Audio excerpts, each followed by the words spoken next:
I will be looking at a single story that represents the oppressiveness of our educational system to those that seem different. And when I say different, I'm saying different than white males. Through the article, we trying to find our way home. There are different stories told by girls were incarcerated before becoming a legal adult. I want to specifically talk about a girl named Nia. At the time, Nia was 15 years old and loved to play basketball, go shopping, and talk to her friends on the phone. She also always had a job and loved to make money for basketball camps for her to attend. To me, this sounds like any person in high school trying to enjoy life. However, since she identified with two marginalized groups in her society, her life was forever changed. She identifies as a female stud and is attracted to women, which does not fit into the heteronormative expectations of girls in the world around her, and because of this, she was a victim of homophobic bullying. After a confrontation between her and her assailant, she, a 15-year-old homosexual female, was searched by three security guards, where on her possession was a pocket knife. She was then detained for this and sentenced to 3 months in the local juvenile detention center. So, was it against the law to carry around a pocket knife in school? Yes. But what happened to her homophobic bully? What happened to the school that did nothing to protect her from such a problem? What happened to the security guards who searched her against her will? Absolutely nothing. Did Nia deserve such a punishment, or was she just a part of a lesbian youth that are so often subjected to discrimination in schooling to be on a pipeline to the juvenile justice system? I would argue that Nia, a woman of color who identifies as a female stud, is one who is oppressed and victimized in our educational and justice systems. She's a product of positioning, school push out, and being a part of an oppressive group.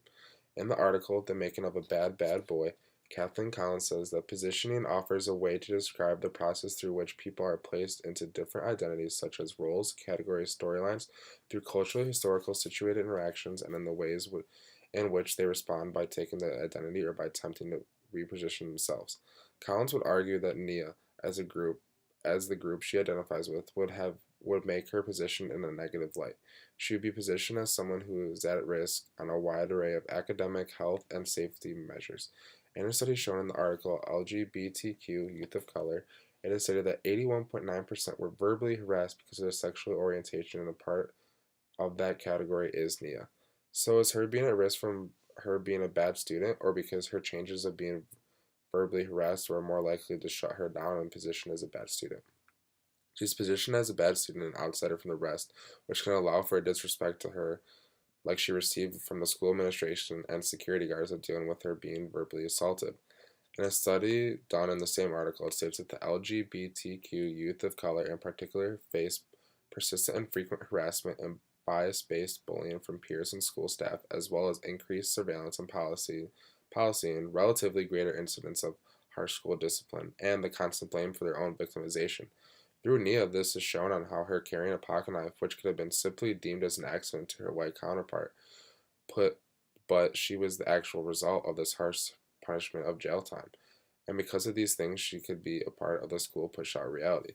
School push-out is defined as a term that addresses a student being marginalized in a school and or driven out into the school prior to graduation.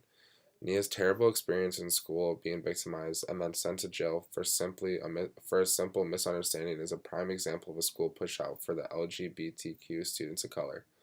Nia getting sent to jail for accidentally having her pocket knife on her is something that could have been handled differently.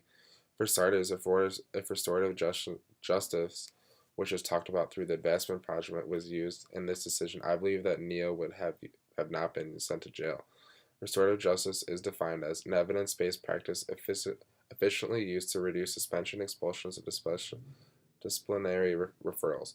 So if the school had to use its mindset to try if its school has used its mindset to try to reduce those types of discipline, I feel that there would be more communication done between them and administration to her.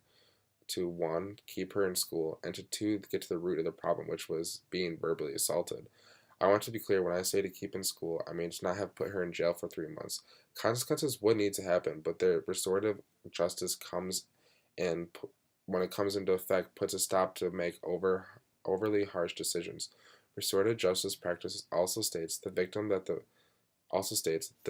and the wrongdoer have the opportunity to share with one another how they were harmed or how they would work to resolve the harm caused as wrongdoers. This practice would make the assailant be held accountable for their actions and hopefully stop further harassment to occur. Also, I want to touch on the idea of building relationships. If a teacher would have built a solid relationship with her, then a teacher would have known that she was not a violent person and that the pocket knife was either an accident or there for self defense. If she had a teacher to vouch for her, then I'm sure the administration handling the situation would not have resulted in Nia going to jail. My pedagogical philosophy has changed with adding specific practices to my teaching. I feel that building relationships and having restorative practices in my classroom would be very powerful in helping build a safe classroom environment for my students. As well as that, I think the biggest thing that has impacted my philosophy is the idea of differentiated discipline. I think it's very important to think in disciplinary actions as being different from every student.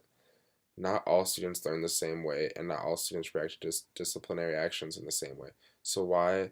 So after building healthy, strong relationships with students and using restorative practices, differentiating my discipline per student will allow me to be the most successful in my classroom, especially because I'll be working with students with disabilities and behaviors are so different between every individual and disability that having a differentiated discipline plan will help make my classroom setting be more successful.